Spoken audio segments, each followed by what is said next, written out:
వెంకట్రావు, మాది వత్సవాయి ఏరువాక seeds and pesticides నుంచి వచ్చామండి. ఈరోజు మూటమర్రి గ్రామంలో ఉన్నాం. మూటమర్రి గ్రామంలో క్రాంతి అనే విత్తనం వేయడం జరిగింది. మూటమర్రి గ్రామంలో క్రాంతి అనే విత్తనం వేయడం జరిగింది. ఒక్కసారి దీని లక్షణాలు, దీని గురించి రైతు అభిప్రాయంలో కనుక్కుందాం. సార్, మీ పేరు చెప్పండి సార్. బంగాళ బ్రహ్మం గారు. ఎక్కడ తెచ్చారు సార్ ఈ విత్తనాలు? వత్సవాయి ఎక్కడ? షాప్లో. ఏ షాప్లో తెచ్చారు? ఏరువాక సీడ్స్లో తీసుకొచ్చారు, అంతేనా? ఎలా ఉంది సార్ ఈ వెరైటీ? ఇప్పుడు వరకు బాగానే ఉంది వెరైటీ. పర్వాలేదా వెరైటీ? మంచిగా ఉంది కానీ అది మరి కాపు పొంగాలి.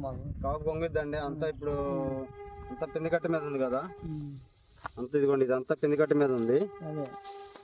కాపు పొంగుద్ది. ఇదంతా పిందికట్టే కదా, ఇదిగోండి, ఇదంతా పిందికట్టే.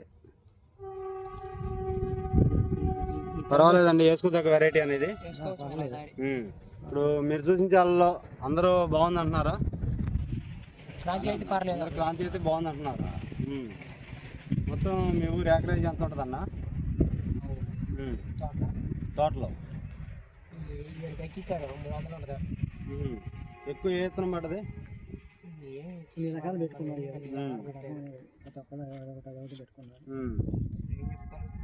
ఒక రకం పెట్టినారు, అంత అదొకటి పెట్టుకున్నారు. పర్వాలేదు, అది వెరైటీ వేసుకోదగ్గ వెరైటీ. ఓకే అండి, థ్యాంక్ యూ. సొంత విత్తనాలు తెచ్చిన వాళ్ళు తక్కువ, వచ్చిన వాళ్ళు ఎక్కువ.